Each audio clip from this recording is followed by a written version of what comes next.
Hi everyone, good afternoon. So it's 16:15 hours. So I'm sure we all are ready with our learning plateau to siphon out some learning from this session, which is on Spring Security. Our coach for the session would be Anuradha and Sakshi Mittal. So let us welcome Anuradha and Sakshi Mittal. Anuradha, you are there? Um, Yeah. Hi Anuradha. And hi Sakshi. So Hi, John. already 68 of us have joined. I would request all the team managers, the project managers, the studio heads, the studio leaders, and respective, all the employees. In fact, if you look at have a look at the participant list, and if you see that any one of your colleagues or friends or anybody who you know is not here, you can ping him, ping her, encourage them to come and join us fast because we are going to start our session right now. So thanks, Anuradha and Sakshi, for being the coach for Spring Security session today. I'm sure this is going to be a very, very interesting session. We are going to siphon out some very interesting findings and learning through your lenses. So I would like to pass on the baton and the platform to you.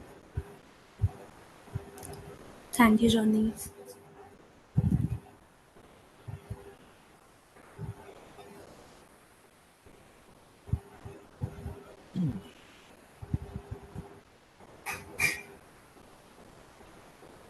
My screen is visible? No, it is not. Okay, Sakshi will share the screen for right now. After that, I will take on.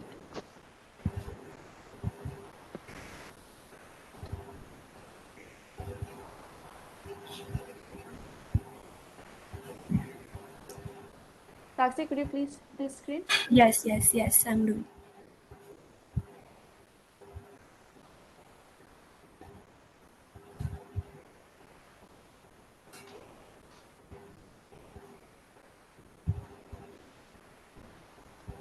Yes, it is visible now.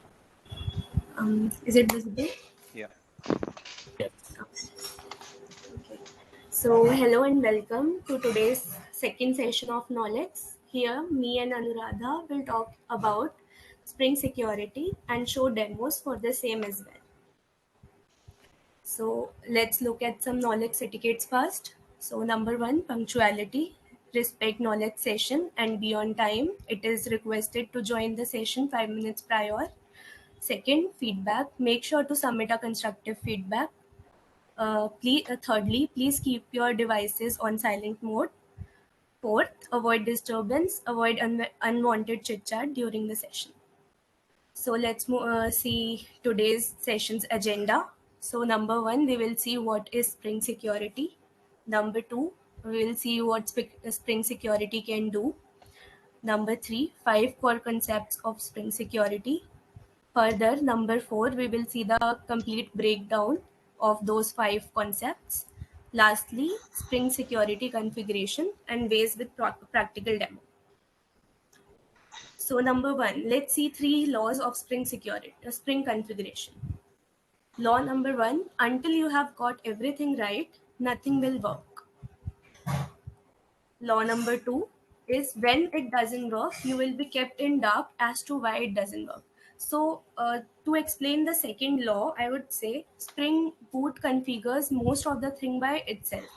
So most of the time, if any error occurs, so we are kind of under the hood and we don't know what is the actual reason why the error is coming or why the things are not working. So this is why if it doesn't work, you will be kept in dark as to why it doesn't work. Thirdly, until you are authenticated, you shall be treated as an intruder. So I would say the third law will be the base of our session today. Let's know what is Spring Security. So as developers, what happens is security often is an afterthought, mostly because security does not stop you from creating new features for your application or something new for users. So whenever a developer sits and think of creating an application, we are not supposed to introduce the security thing beforehand. it will always be an afterthought. So first of all, we give all our concentration in developing the features. So it is mostly an afterthought.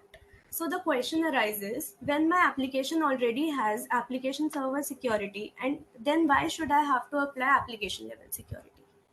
So to explain that, I would say we develop applications or APIs and we leave it open for users, but we need to make sure that which user can access what feature or what part of the application. So in that case, application level security is required. Next is so in that case, application security is required to determine what kind of functionality you want to allow to whom, or what kind of data you want to expose to whom. That's the type of security we are talking about here. So Spring Security, so for example, I would like to explain it using a example of hiring a security guard. So Spring Security is just like hiring a security guard. We hire a security guard to safeguard a building and to allow only the right people to enter, right? So we see security guards ask two main questions from anyone who wants to enter the building: who you are and what do you want. So Spring Security works on the same lines. It stays between the application and the user. You can see in the picture as well, we have application. In between, we see a security guard and then we have a user. So the user have to answer those two questions in order to enter the application. So Spring Security works on the same lines. Uh, it stays between the application and user as safeguarding agent who allows only the right people to access the application by examining the request coming from the user and determining who they are and what they want. So if we want to see a proper definition of Spring Security, then Spring Security is an application level security framework that provides ways to apply application level security to the application. So it provides three functionalities also. So if we want a basic login and logout facility, then we will provide those kind of configurations. If we want to block certain URLs for our users, logged in users, then we can provide that functionality as well. And if thirdly, if we want certain URLs to be blocked for certain roles of user, roles as in if a person is a basic user or admin or any other role, so we can block certain URLs in that case also. Okay.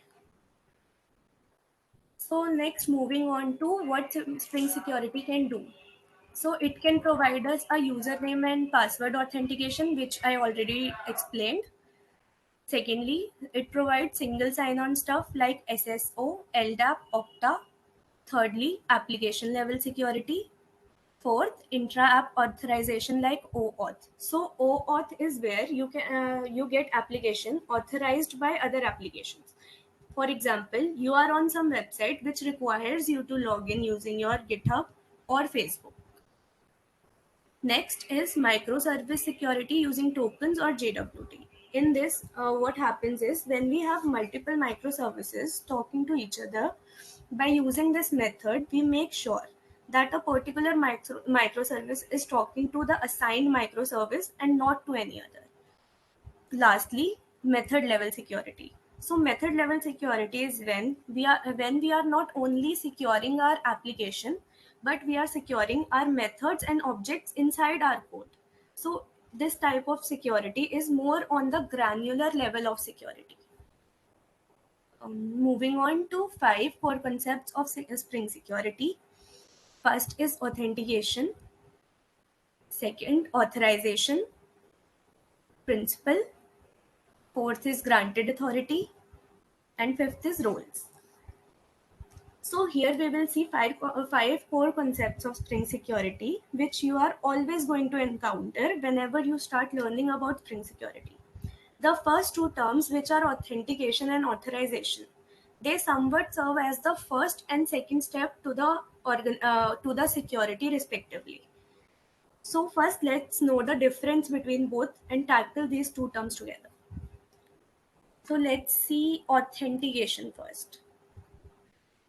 So here, so as mentioned earlier, we will go again with the same example or concept of hiring a security guard. I usually like to imagine Spring Security as being this watchman or security guard in front of your web application and stopping every request going in. The questions asked by the watchman are who are you and what do you want? It is your job to answer these questions if you are requesting something from the web application. So you answer the first question, who are you, by telling your identity, but not someone else identity, but that's not enough. Here you have to prove it as well. So providing only an identity will not work. It will not allow you to enter. You will have to provide some kind of personal information that will authenticate your identity. So for that, as a proof, you have to provide a password which you have created at the time of creating your account, so that the application can figure out that you are the actual user and not some impersonator. The second question doesn't require any proof, as you will be getting what you will be asking for, so no point proving the same. So answering the first question, who are you, is what's called authentication. So for example, if we think of any website, let's say LinkedIn or Facebook, etc., these sites usually have an ID or an account in their system that kind of uniquely corresponds to you. So when you access the site, you need to tell among millions of accounts in the system that has which one corresponds to you. The common way of proving that it's you is to provide an ID and password. It's like telling the application that, hey, application, this is the secret password I told you when I created the account. So here is the same password again to prove that it is indeed me. This type of authentication is also known as knowledge-based authentication. This knowledge can be a password, a PIN code, or answer to a secret or personal questions. Oftentimes we see when you remember when you create Gmail account, you always have to answer a personal question, or you have to set a question which will question and answer which will help you to recover your account. So this is also a knowledge based authentication, answer to a personal or secret question. Okay, so moving on, there is only not knowledge based authentication. There are two more types of authentication. First of all, it is possession based authentication. So this is, for example, when an app sends you a text message and asks you to enter whatever secret info is there in the text. Example, OTP or any string code. Here the application is just trying to identify if you are in possession of something that is the real user should be in possession of. In this case, it is your phone. So possession based authentication can be done via phone or text messages, key cards and badges, access token device. So key cards, for example, when we go to a hotel, so we are provided with with a card, not any other. We are provided with a card and not with keys. So that card acts as a possession based authentication. Only the user will have that card, and only that user can enter the hotel room. Next, multi-factor authentication, which is a combination of both knowledge-based authentication plus possession-based authentication. So here you have to enter your password and then verify your text message. It is also known as two-factor authentication. Next, let's move on to authorization. This is the security guard examining what do you want and then deciding if you are allowed to do the same or not. In other words, it's answering the question, can this user do what they are trying to do? It's a basic yes or no answer for a given operation. the user might be allowed to do one particular operation but not the other operation. For example, we can take the example of a retail store. Okay, so every employee can log into the application and use it. They can authenticate with their user ID and password, but once they have authenticated, what each person can do in the application really depends on who that user is. A store clerk can probably access point of sale functionality or check if something is in stock or not. Whereas if we talk about department manager, it can probably see how his particular department is doing. Thirdly, a store manager can see everything across the store in all departments. So every time a user requests something, the application needs to arrive at a binary decision of yes or no if the user is allowed to do so or not. So this decision making or taking a yes or no decision depending on who the user is and what they are trying to do is called authorization. So to reach authorization,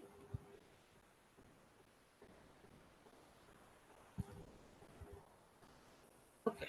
So to reach authorization, you need authentication first. You have to make sure who the user is in order to decide what role the user is allowed to do or not allowed to do.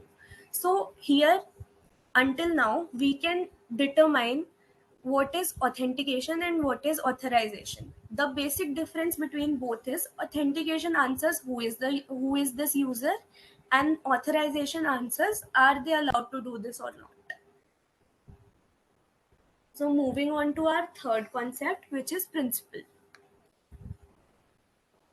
Okay. So principal is the person you have identified through the process of authentication. In other words, a principal is the currently logged in user. It is that unique information or account in the system that you tie to a specific person in the context of an application. Once you authenticate with any application, say by giving your user ID and password, the application establishes a principal and it remembers it.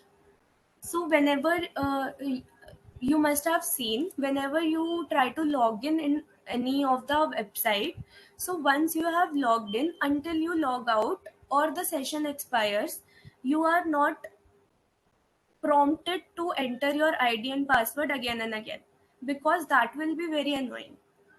So this principle, what does this principle do is it just remembers the currently logged in user, and until you log out, it remembers your credentials and it keeps you logged in. You don't have to log in again and again. So by now, we are familiar with authentication, authorization, and principle. So before moving on the fourth concept, can anyone tell me how authorization happens? How does the application decide whether or not to allow a particular access to a user?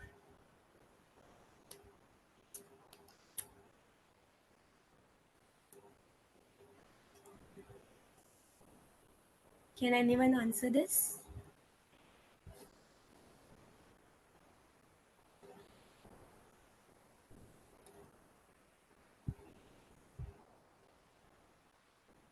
Am I?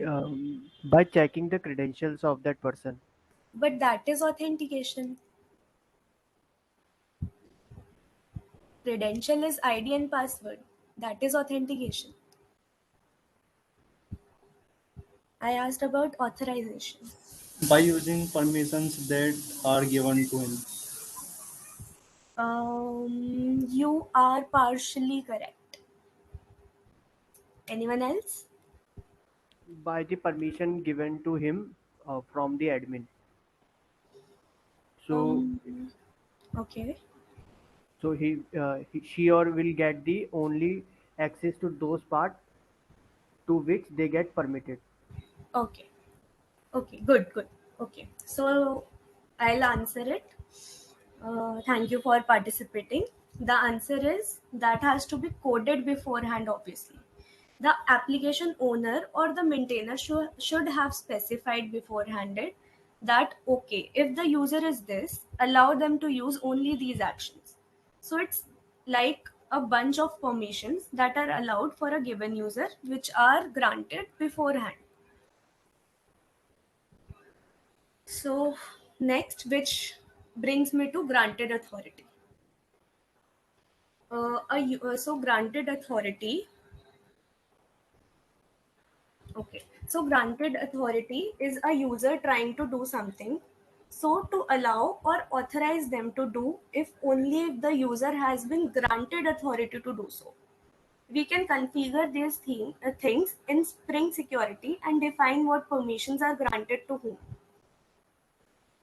Any operation that hasn't been specified explicitly as permitted for a given user beforehand, the default answer to that will always be a no. Authority is really a fine-grained process. You have to assign particular permissions and authorities to a particular to particular people, which can get tedious. Okay, so taking the retail store example again. So if there is a clerk, so you will have to assign a make announcement permission specifically. You will have to assign check inventory permission specifically. So you have to do this repeated task again and again for every department, which is clerk, store manager, department manager, etc. So you will have to do it again and again. So to minimize the hassle, there is this fifth concept, which is roles. Okay, so in roles, what does role do is, role is pretty much like a group of authorities that are usually assigned together. So here you create something like role store clerk. Okay, so you create a role store clerk, and then assign all the authorities that must belong to a clerk to that role. And when you hire a clerk, you just assign that role to that clerk. You don't have to specify each and every permissions explicitly. You just have to assign that particular role to that clerk, and then our work is done. And that is the same we can do with department manager and store manager as well. So if we can compare both, which is granted authority and roles, so roles are more coarse grained rather than fine grained.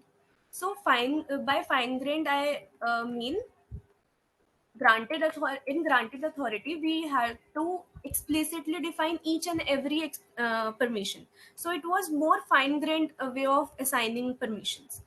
But in roles we are just grouping up the permissions to one single role, so it is more of a coarse grained.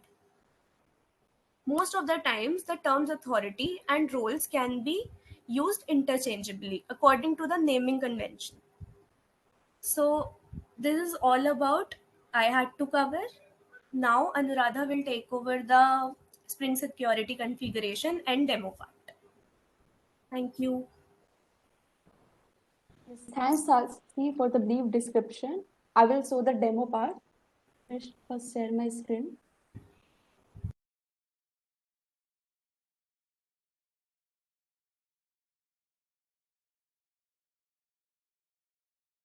Is it visible now? Hello? Yeah. Yes. It's visible. Okay. Then the question arises, how we can add a function Spring Security in our application. So we just need to add a one dependency, Spring Boot Status Security, to add a Spring Security in our projects. So basically, we are using Spring Boot in our demo part, Spring Boot application. But we can also work with the Spring, but Spring requires lots of configuration. That's why we are using Spring Boot application. And nowadays, Spring Boot is mainly used in most of the application. So let's begin with the demo. Let's see how we can add this dependency and convert our Spring Boot application to a Spring Security. Just check it now. This is just a simple application, Spring Boot. Has class, home controller, and let's check. Let's see the home controller class. Sorry, this one. And check the home file. Yeah, but just comment it to have the better understanding how it works after adding the dependency. Let's check. It's just a Spring Boot application. We haven't added any dependency of a Spring Security. If you haven't added a Spring Security dependency, then it's just a Spring Boot project, and its security functions are not applied to it. So let's check in browser. Run the code 8080.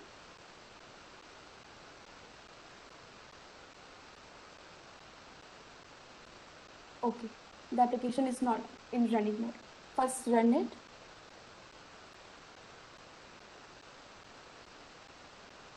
Run as a Java application.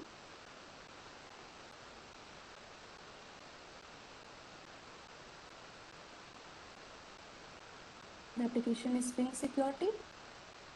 So, please select all, okay.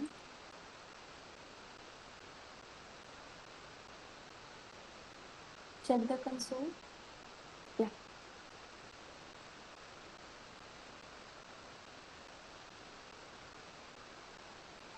Service will wait to start. Okay. You have to.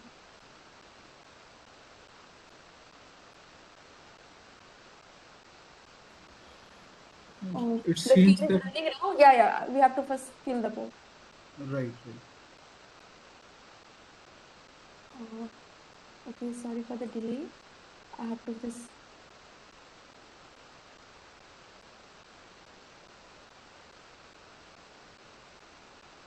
Yeah, you can use spring.port equal to 0 and it will run on the random port. It will show you on the console. Yeah. I think I can go for this. That's also way, but I usually did this. I run as administrator. We have to run it as an administrator. Yes.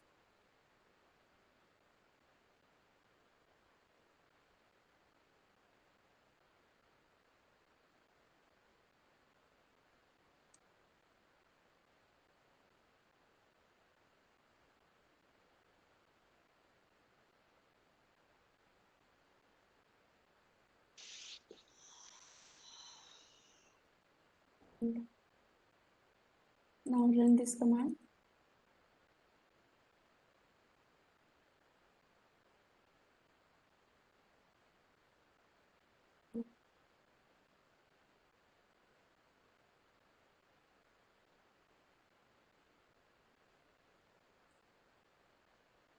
No. Instead of PID in angular bracket, you have to replace that, and /f will be there. This one? No, you replace PID. Less than, greater than, in between PID is there. So remove that text and put the process ID.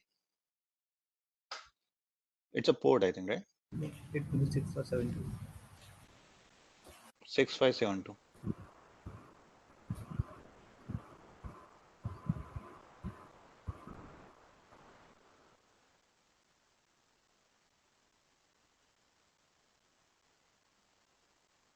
Yes.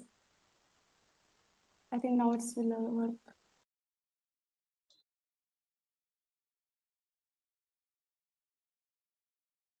Then run as.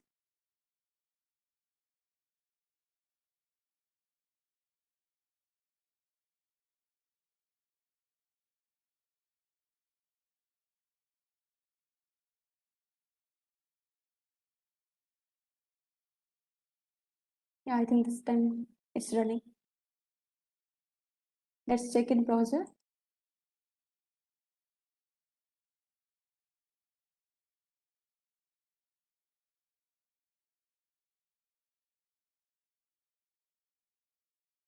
Yeah, as we can see, the home page is open now. But what if you want to secure this home page?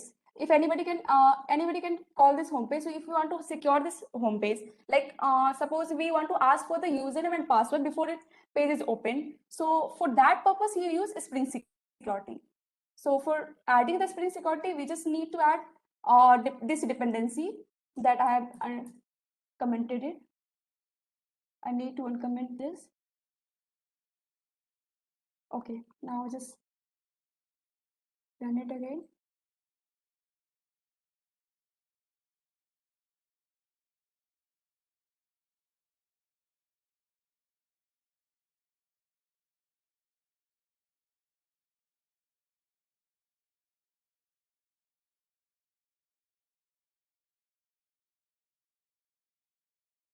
Yes.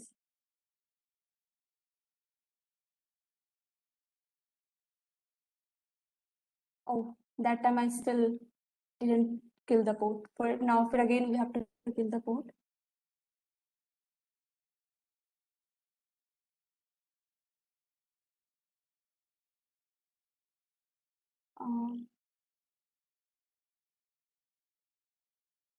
You can change the port number from. We need Yes. we need to Find the port.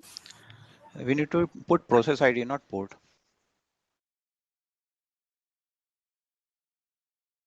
First, you get the process ID from task list, and then you replace that 8080 from that process ID.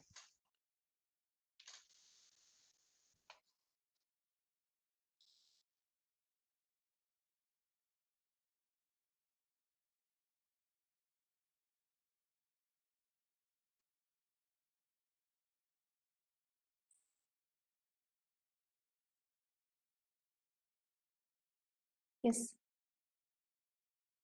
Again, we have to run this application.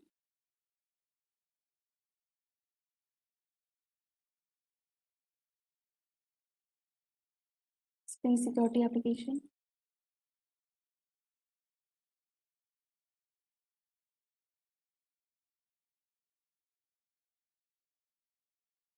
Yeah, it is running now, and let's see. Here's the application provide a password. We didn't provide the password, so this time application provide a password, and the username is by default user as a Spring Boot. So check in, just refresh it again. Yeah, the login page is open now. So we have user is system provide a password. Just copy that password.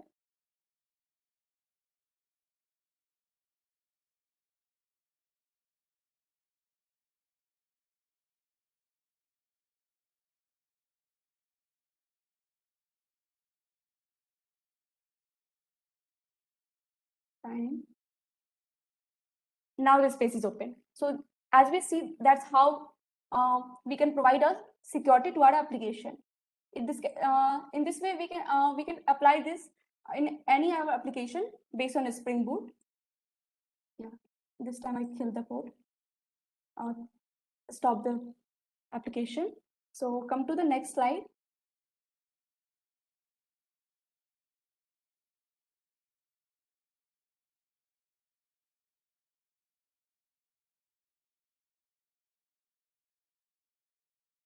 So what's the next slide? We already seen this before adding Spring Security function in our Spring Boot application. This page is open, but once we have added the dependency, this page is open. So this is how we apply Spring Security to our application. This is how secure our app. I already shown you the demo. Now next to the next slide. What is it? So what if you want to have a customized username and password instead of default one? Last time we see that system provide a password for us, but what if you want to provide your own username and password? Like you want to create an account and provide your own username and password. For this part, let's again see in the demo now how we can do that. Let's first stop this, close this project, and see in demo. I already created a class app security config. This is not the ideal way. It is deprecated but for have a better understanding, I'm using this. So there is a created a class app security config which extend web security config adapter for configuration, and added an annotation enable web security to enable security, and override a method user detail service return object of user details service and created a list user details of array list, and we are using a inbuilt class user with default password encoded, and provide your own username and password. And here roles user, we can provide any roles, admin, anything, but I'm providing user, and it's returning as a user. Now this project is same as the last, but only difference is I provide some configuration for have your own username and password instead of system provide username and password. Now run this project and let's see what's happening.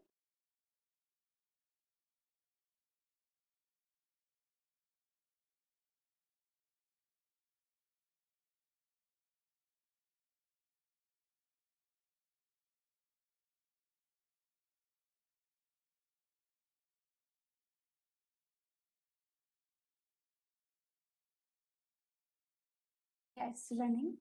Let's see in browser. Refresh it.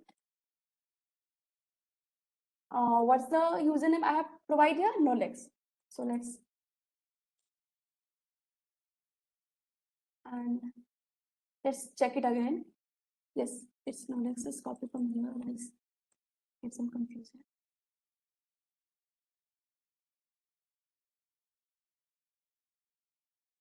And the password is 1234.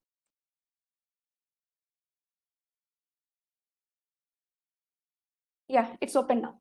So as far we see that how we can provide a own username and password in our Spring Boot application, and last demo we have seen that how we can provide a security function in our Spring application. So now we can come to the next slide. Demo is already shown. What if you want to have a database and we want to get username and password from there? Suppose a user don't want to put the username and password again and again. They want to fetch it from the database. For that purpose, how we can configure in application? Let's see in the demo. I have to close this project again. We will see in the next project. Let me first check, am I kill the application or not, stop it or not. Otherwise again it will create a problem. Yes, it is running. Okay.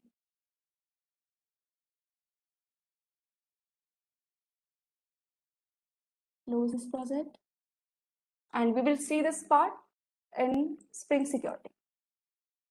So how I did a configuration, I will show you.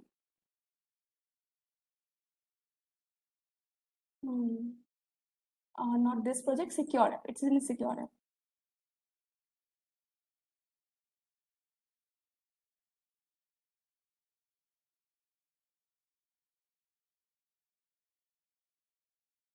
So first what I did is adding some configuration, like I extend web security configuration adapter to configure and enable web security and I just create a method auth provider that provide authentication provider object, and here we have created a DAO authentication provider to connect from the database and user detail service for connection of database.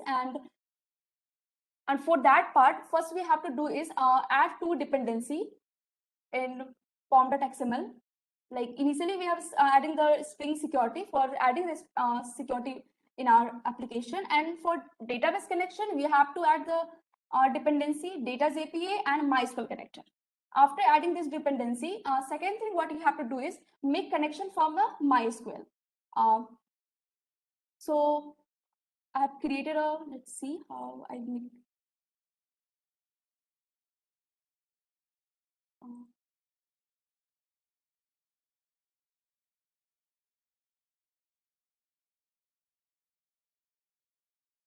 Yeah, I provide a username here.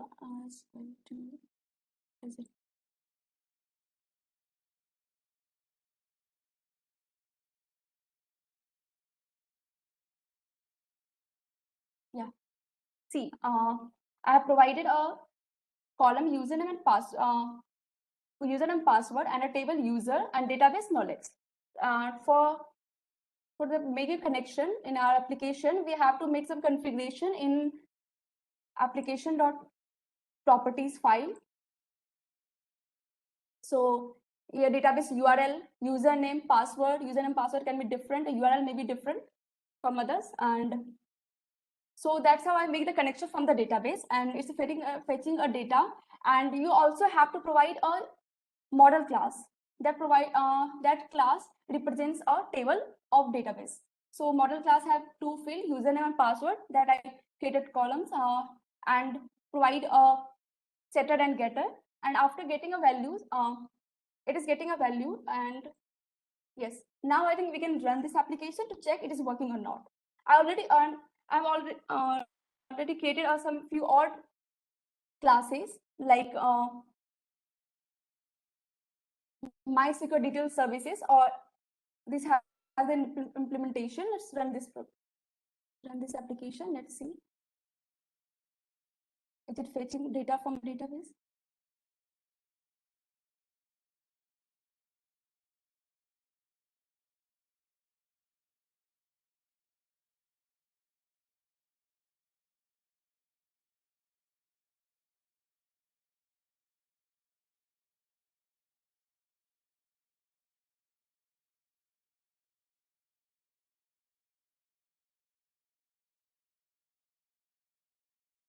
Yes, check.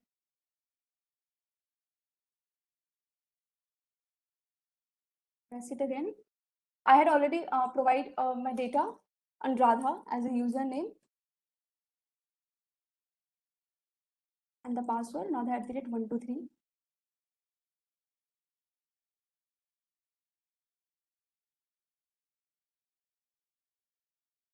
Yes, it's open now. So we see that how we can provide a fetch a data from a database. We don't need to provide a username password every time. We can fetch it from the database. So come to the next slide.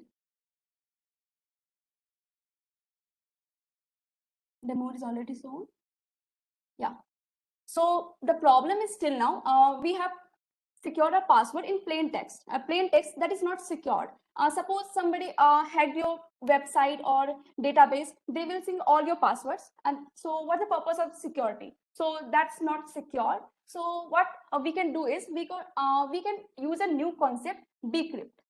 Bcrypt in Spring Security used to encrypt your password. It will encrypt your password. So being first give some definition of bcrypt. It is a password hashing function and based on Blowfish cipher. So for bcrypt, we go to the bcrypt generator.com and bcrypt your password. Like any, I have already bcrypted my password. Just see, this password is bcrypted. This one is too. To bcrypt your password, what we have to do? Just write your password here. Suppose knowledge.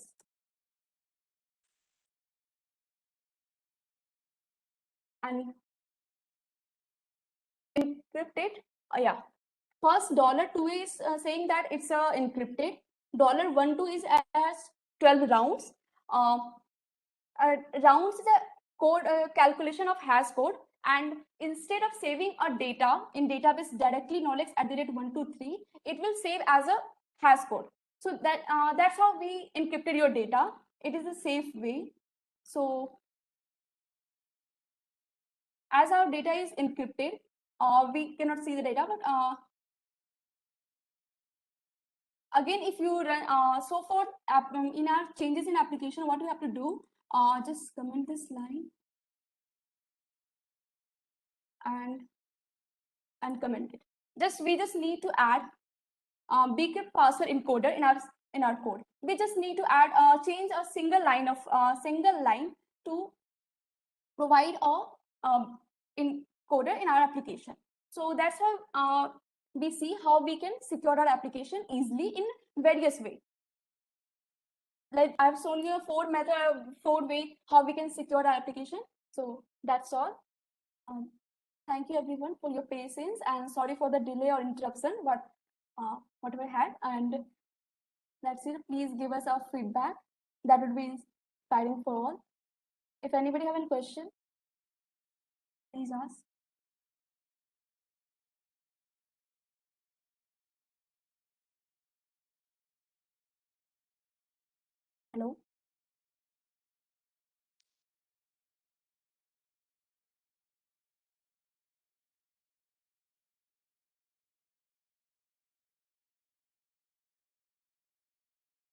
Thanks everyone for your patience. That's all. Thank you, everyone. Thank you so much, Anuradha, and thanks, Sakshi. In case if you have any questions, it is an open platform. Please ask.